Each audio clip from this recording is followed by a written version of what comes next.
सभी छोटे बड़े श्रोताओं को सुनीता भटनागर का प्यार भरा नमस्कार।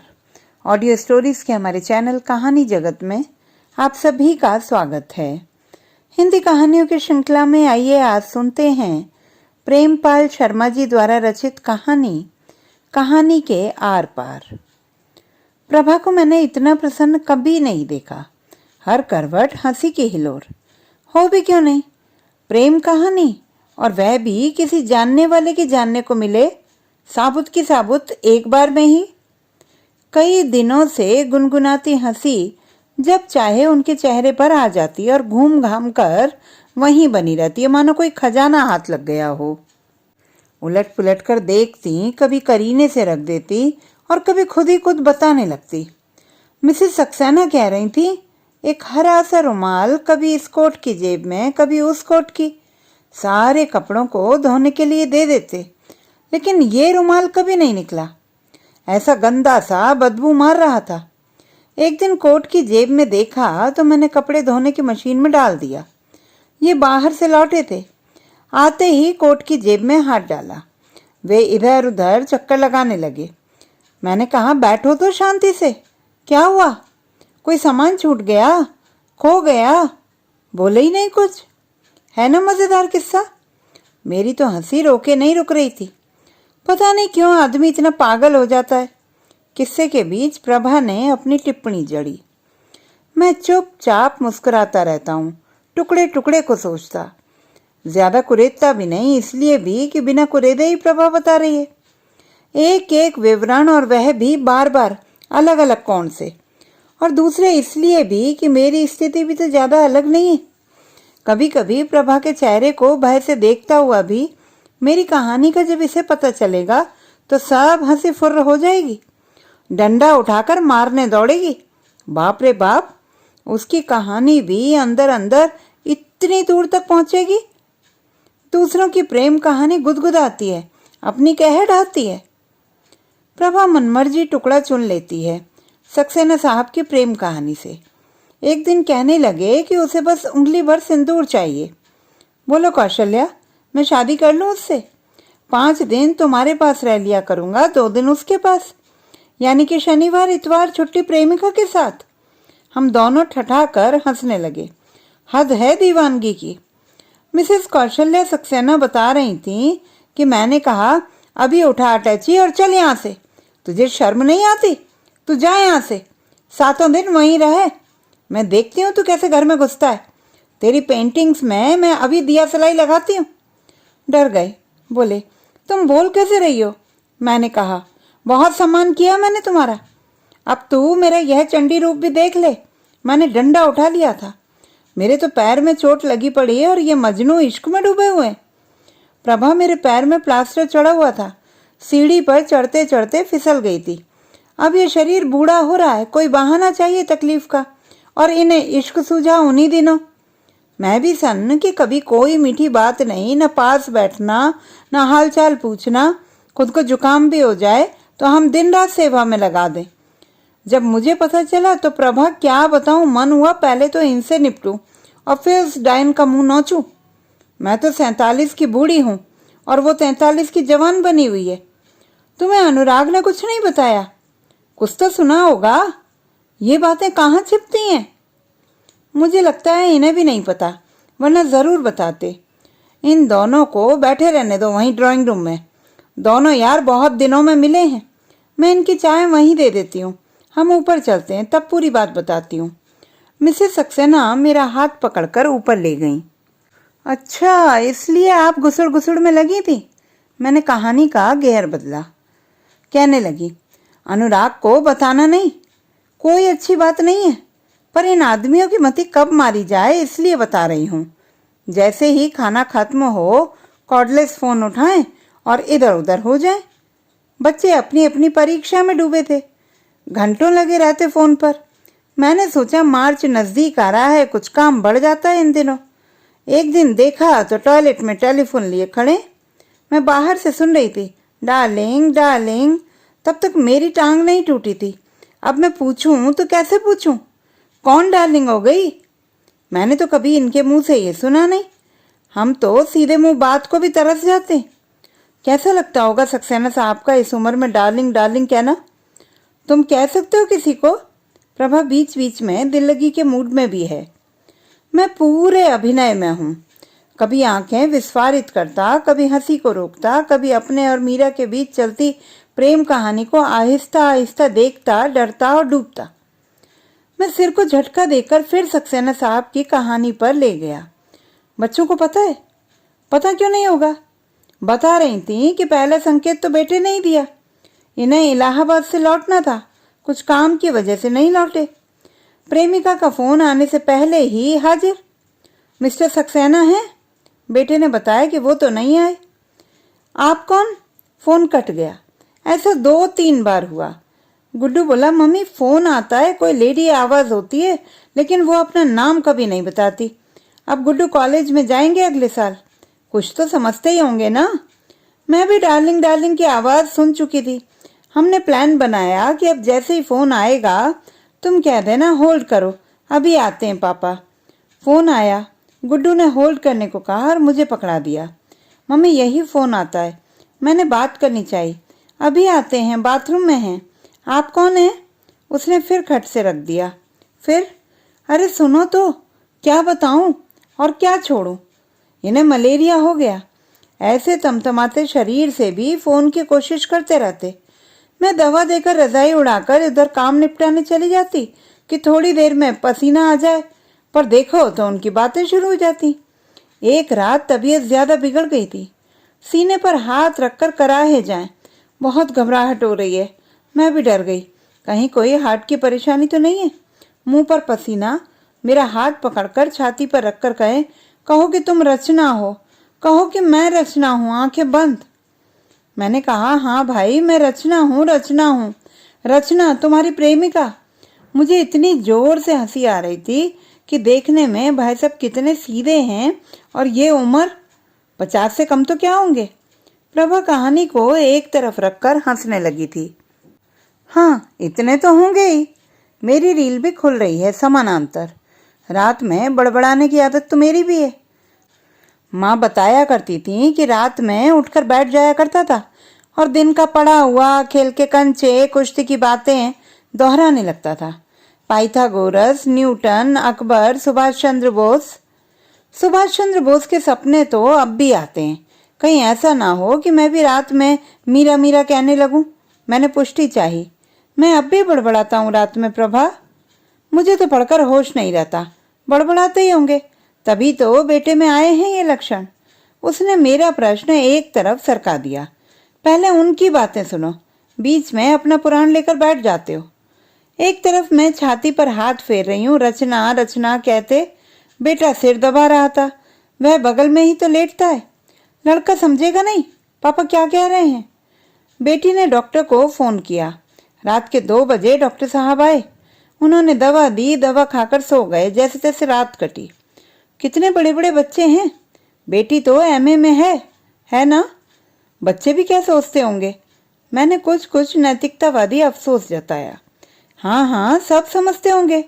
आजकल के इतने छोटे छोटे बच्चे तक तो जानते हैं ये सब बातें। हमारा संटू जब 5वीं में था तभी बता देता था, मम्मी ये बच्ची बनेगी आगे चलकर इस फिल्म की हीरोइन। फिल्म शुरू होते ही आप जानते हैं कौन है ये रचना? प्रभा की आंखों से लगता है कि अब वह मेरे मार्फत सक्सेना की प्रेम कहानी की तह तक जाना चाहती है। मुझे लगता है मैंने देखा है। बहुत सावधानी से कदम बढ़ा रहा हूं मैं।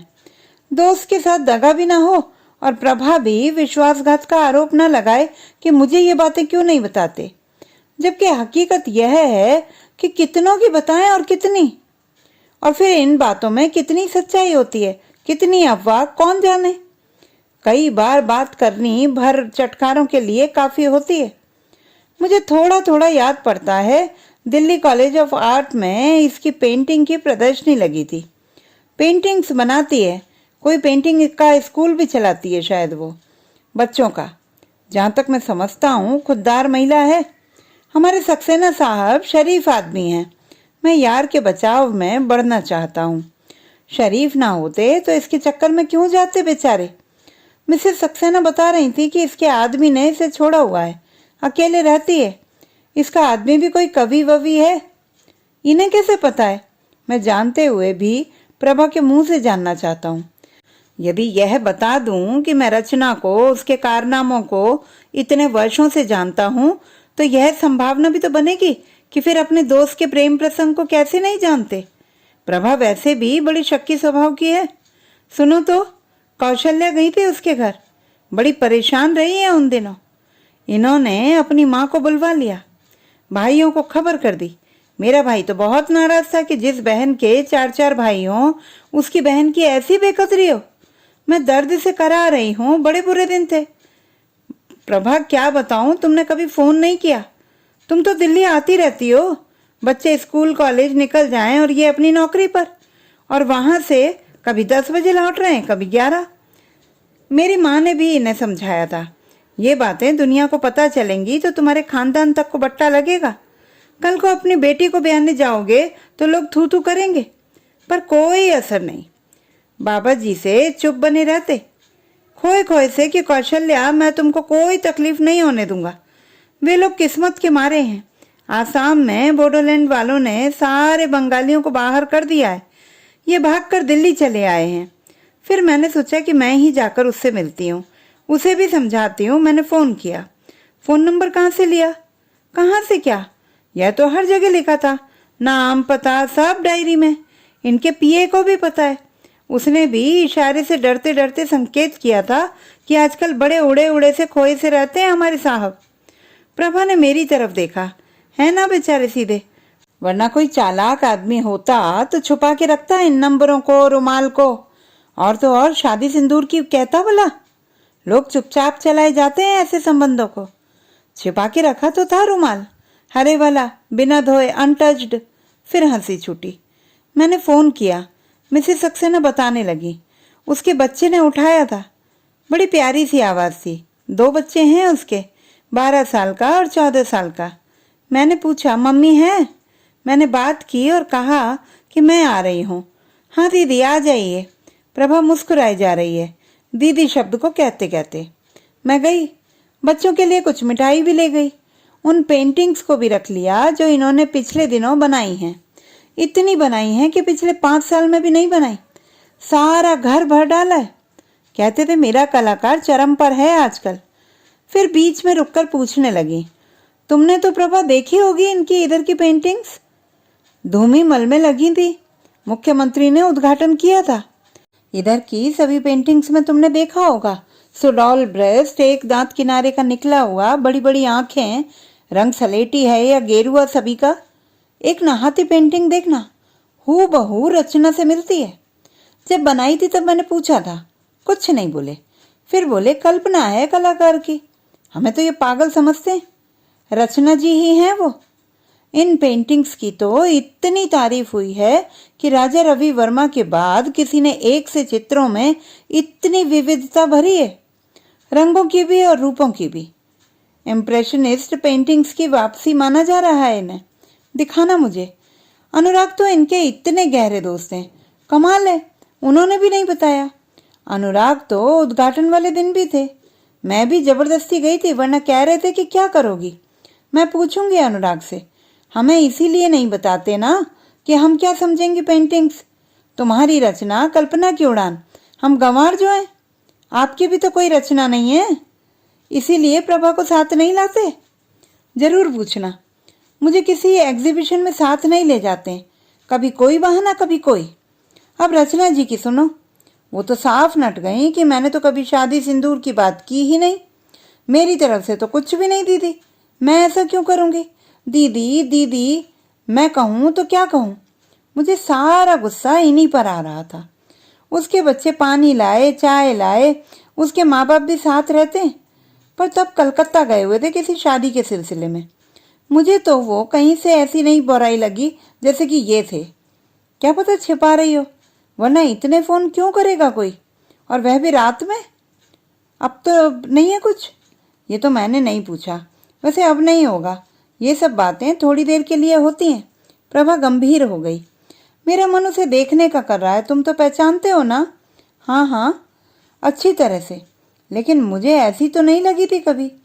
एक बार सुना था कि उसने दास बाबू से कहा था कि घर आना, और यह भी कि कभी भी आ सकते हो। आजकल मेरे माँ बाप भी नहीं हैं। क्या मतलब है इस बात का कि कभी भी आना और मेरे माँ बाप भी नहीं हैं? मैं भविष्य की आहटों से बचाव की मुद्रा में लगता हूँ। सक्सेना कितने सीधे हैं, इसी ने फुसलाया होगा।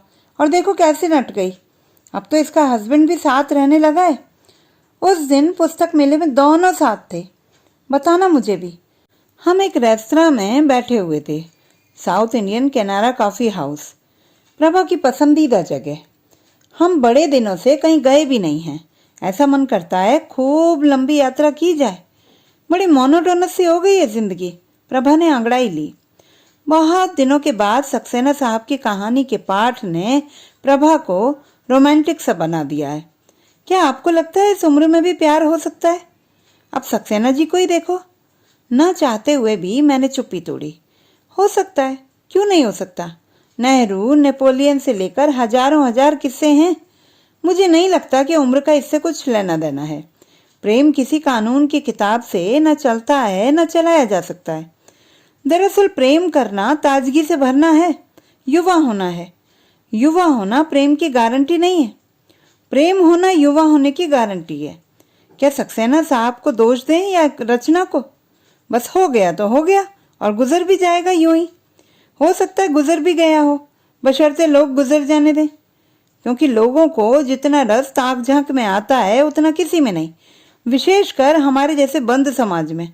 वरना जो एहसास जिंदगी में एक नया अर्थ, नई ऊर्जा, नया अंदाज भर दे, उससे पवित्र कौन सी मानवीय भावना हो सकती है?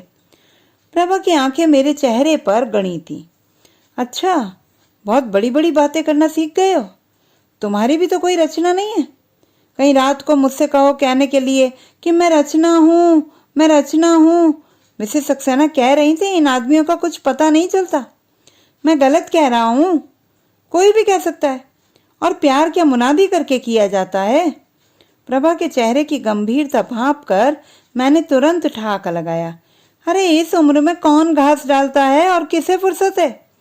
बेरा कॉफी रखकर चला गया था। मुझे भी लगता है हो सकता है। कॉफी का घूंट पीकर मानो प्रभा की चेतना जाग रही हो। वे गली कूचे उन्हें याद आ रहे हैं जिन पर कभी वे गुजरी हैं या गुजर रही हैं। मुझे तो यह भी लगता है कि प्यार में हर बार वैसा ही डर, वैसा ही रहस्य, रोमांच लगे जैसे कि पहली बार। अब मैंने प्रभा को शक की नजरों से तोला। उस दिन किरण बता रही थी कि आजकल टीवी पर एक सीरियल चल रहा है। उसमें एक आदमी अपनी औरत को बहुत प्यार करता है। पत्नी का नाम कमला है। उसे कैंसर हो जाता है तो आदमी पगला जाता है। सब कुछ बेच बाच कर उसका इलाज कराता है। वह फिर भी नहीं बचती। कमला कमला चिल्लाता रहता है। उसकी उम्र इतनी ही होगी जितनी सक्सेना साहब की। साल भर भी नहीं हुआ होगा कमला को मरे कि एक विधवा मिलती है उसे। सुधा नाम है उसका। वो तो उसमें ऐसा मस्त हुआ कि सब कुछ भूल गया। कहता है सुधा ही सत्य है, सत्य ही सुधा है। किरण कह रही थी कि उसने राय साहब को कहा कि सब पुरुष एक जैसे ही होते हैं, तुम भी भूल जाओगे। अभी जो किरण किरण करते रहते हो ना, सब भूल जाओगे। राय साहब ही क्यों, किरण भी भूल जाएगी। सुधा भी तो विधवा थी। विधवा भी नहीं सही, एक स्त्री तो है। इसमें क्या स्त्री और क्या पुरुष? बिल्कुल। मैंने एक कहानी पढ़ी थी जिसमें 60-70 साल की विधवा तीर्थ के लिए वृंदावन जाती है। घर पर उसके नाती पोते सभी हैं। वहां उसका इस उम्र में प्यार होता है। गलती से प्रेमी द्वारा उसके नाम की चिट्ठी उसके बेटे नातियों को मिल जाती है। वे ऐसे नाराज होते हैं कि फिर वह बुढ़िया घर ही नहीं आती, उसी के साथ रहने वृंदावन चली जाती है। देखो, कोई यकीन कर सकता है इस पर, लेकिन यही सच्चाई है। यूरोप में तो यह जिंदगी का हिस्सा है। सक्सेना साहब को मैं बहुत करीब से जानता हूँ। बहुत भले आदमी हैं। बस हो गया थोड़ा बहुत साथ मुलाकात होते होते। आखिर हैं तो हम सब मनुष्य ही ना, हाड़ मांस के बने। पत्थर तो नहीं है। जानवर पेड़ पौधे तक से जुड़ाव हो जाता है। मीरा की आंखों ने फिर कब्जे में ले लिया है। तुम यहाँ आती हो, कभी किसी ने कुछ कमेंट किया तो? करने दो, मैं नहीं डरती किसी से, मेरी मर्जी। मैं तो डरता हूँ। मीरा जोर से खिलखिलाई थी। उस हंसी ने सारा डर सोख लिया था। धीरे धीरे कितनी पजेसिव होती जा रही है मीरा। मजाल है कि मैं किसी से बात भी करूं। क्या है यह सब? अधिकार प्रेम की पीठिका है, प्रक्रिया है या प्रस्थान बिंदु? कैसी विचित्र स्थिति है। मीरा भागती भी है और भयभीत भी करती है। न भागते बनता है, न आगे बढ़ने का साहस होता है। नसें चटकने लगती हैं इस द्वंद्व में। हिमाद्री महाराणा ठीक ही कहता है, मध्य वर्गीय विडंबना यही तो है। अर्ध सत्य के इसी द्वंद्व में उम्र समाप्त करने को अभिशप्त। बांसों के झुरमुटों से छन कर फुहार आई तो प्रभा खिसक कर और नजदीक आ गई। उसने अपनी ठुड्डी मेरी हथेली के सहारे मेज पर टिका रखी है। मैं हाथ पर दबाव तो महसूस कर रहा हूँ, पर वह ऊष्मा नहीं जो मीरा की उंगली छूने भर से हो जाती है। आखिर क्या है यह सब? नवीनता का मोह, अनजान क्षितिजों की झलक, उस फल को ही खाने की आदिम इच्छा जिसे खाने के लिए मना किया गया हो। इधर उधर नजर दौड़ाकर मैंने प्रभा के सिर पर हाथ फिराया, कमर पर हाथ गया, बढ़ते बढ़ते वक्ष पर भी, फिर भी कुछ नहीं। क्यों कुछ नहीं हिलता मेरे अंदर? प्रभा देखने में उतनी ही सुंदर बनी हुई है जितनी 20 साल पहले थी। क्यों? आखिर क्यों? जबकि मीरा की स्मृति भर से ही शरीर एक रोशनी में नहा उठता है। प्रभा की आंखें बंद हैं, लेकिन उसमें भी वह जुम्बिश नजर नहीं आ रही। क्या वह भी कुछ कुछ वैसा ही सोच रही है? कौन जाने मीरा भी वैसा ही सोचती हो, मुझे और अपने पति को लेकर। पता नहीं सक्सेना साहब की कहानी के आर पार हम एक दूसरे को समझा रहे थे या खुद को समझ रहे थे, उलट पुलट कर। तो दोस्तों, ये थी हमारी आज की कहानी। आपको कैसी लगी कमेंट बॉक्स में लिखना ना भूलें। चैनल को सब्सक्राइब करें, लाइक करें और मित्रों के साथ शेयर करें।